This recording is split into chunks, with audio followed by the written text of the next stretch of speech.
Hello friends, તો આજે આપણે ચોમાસામાં ખાવાની મજા પડી જાય અને લારી ઉપર મળે બિલકુલ એવી જ કોર્ન ચાટ બનાવીને તૈયાર કરશું।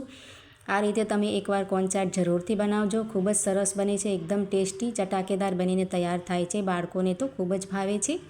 તો ચાલો બનાવવાનું શરૂ કરીએ। તો અહીંયા આપણે સૌથી પહેલાં મકાઈને બાફી લેવાની છે। તો અહીંયા આપણે હમણાં જ ગેસ ઉપરથી મેં ઉતારી છે, એકદમ ગરમ જ છે, એટલે ગરમ હોય ત્યારે જ આપણે તેને આ રીતે પ્લેટમાં લઈ લઈશું અને તેના દાણા અલગ કરી લેવાના છે આપણે। તો આ રીતે હાથથી પણ આપણે કરી શકાય છે, પણ આ રીતે આપણે હાથથી કરશું એટલે જે આપણે મકાઈ છે એકદમ ઠંડી થઈ જશે। એટલે આ રીતે આપણે જે દાણા કાઢવાનું આવે છે ને તે આપણે લઈ લીધું છે, તેનાથી ઝટપટ દાણા નીકળી જાય છે અને મકાઈ પણ ઠંડી ના થાય, એટલે મેં આ રીતે કરી છે। તો અહીંયા આપણે બંને મકાઈના દાણા આ જ રીતે કાઢીને અહીંયા રેડી કરી લીધા છે। અને હવે આપણે મકાઈ ગરમ છે એટલે અહીંયા આપણે બટર તેમાં એડ કરી દઈશું સૌથી પહેલાં। તો અહીંયા આપણે પહેલેથી જ ફ્રીજમાંથી બટર કાઢી લેવાનું છે, આ રીતે રૂમ ટેમ્પરેચર પર આવી જાય એ રીતે, તો જલ્દીથી એમાં મેલ્ટ થઈ જાય। તો બટરને આ રીતે મિક્સ કરી લઈશું। તમે જોઈ શકો છો ગરમ છે એટલે તરત જ બટર એકદમ ઓગળી ગયું છે, મેલ્ટ થઈ ગયું છે। અને હવે આપણે સરસ રીતે તેને મિક્સ કરી લઈશું કોર્ન સાથે। તો અહીંયા આપણો બટર એકદમ સરસ રીતે મિક્સ કરી લીધો છે। અને હવે આપણે અહીંયા ઝીણી સમારેલી ડુંગળી, ઝીણા સમારેલા ટામેટાં લઈ લીધા છે। તો સૌથી પહેલાં આપણે ઝીણી સમારેલી ડુંગળી એડ કરી દઈશું અને અહીંયા મેં એક લીલું મરચું ઝીણું સમારી લીધું છે, તે આપણે એડ કરી દેવાનું છે। તમે તીખાશ પ્રમાણે મરચાં એડ કરી શકો છો। ઝીણા સમારેલા ટામેટાં આપણે તેમાં એડ કરી દેવાના છે અને ઝીણા સમારેલા ધાણા એડ કરી દઈશું। તો અહીંયા મરચાં તમે તીખાશ પ્રમાણે વાપરી શકો છો, કેમ કે આપણે તેમાં લાલ મરચાંનો ઉપયોગ પણ કરવાના છે।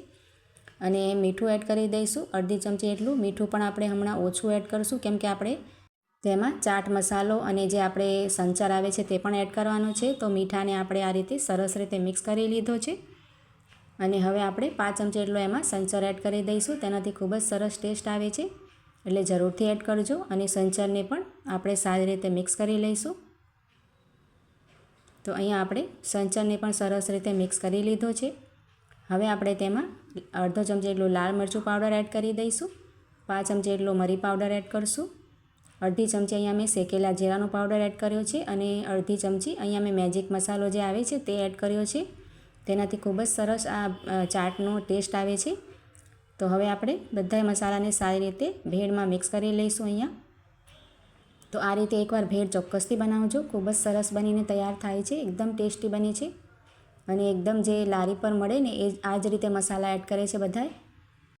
અને હવે આપણે એકદમ તેનો ચટપટો બનાવવા માટે લીંબુનો રસ એડ કરી દઈશું। તો અહીંયા મેં 1.5 ચમચી એટલો લીંબુનો રસ એડ કર્યો છે, એકદમ સરસ ચટપટો થાય એટલે। અને અડધી ચમચી ચાટ મસાલો એડ કરી દીધો છે અને હવે આપણે સારી રીતે તેને મિક્સ કરી લેવાનો છે। અહીંયા તમે જે ગ્રીન ચટણી આવે છે ને તે પણ 1 થી 2 ચમચી એડ કરી શકો છો, હમણાં મારી પાસે અવેલેબલ નથી, નહીં તો એનાથી પણ ખૂબ જ સરસ ટેસ્ટી બને છે આ ચાટ। તો લીંબુ અને ચાટ મસાલો નાખ્યા પછી આપણે સારી રીતે મિક્સ કરી લેવાનો છે। તો અહીંયા આપણે સરસ રીતે મિક્સ કરી લીધી છે ભેળને। હવે આપણે તેને આ રીતે બાઉલમાં આપણે સર્વ કરી લઈશું। તો સૌથી પહેલાં આપણે આ રીતે તૈયાર કરેલી ભેળ ઉમેરી દઈશું અને ત્યાર પછી આપણે જે સેવ આવે છે, ઝીણી સેવ, એ આપણે તેની ઉપર આ રીતે એડ કરી દઈશું।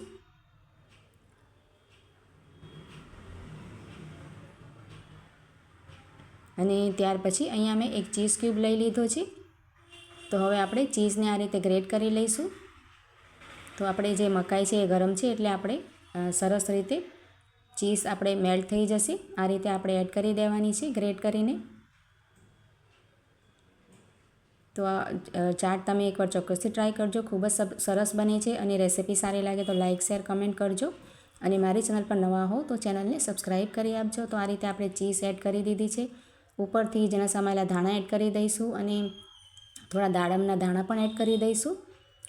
તો અહીંયા આપણે સરસ રીતે રેડી કરી લીધી છે કોર્ન ભેળ, આપણે એકદમ રેડી થઈ ગઈ છે, તમે જોઈ શકો છો। ખૂબ જ સરસ તેની લુકિંગ આવી છે અને ખાવામાં તો ખૂબ જ ટેસ્ટી બની છે, જોતાં જ આપણે ખાવાનું મન થઈ જાય એટલી ટેસ્ટી બનીને રેડી થાય છે મિત્રો।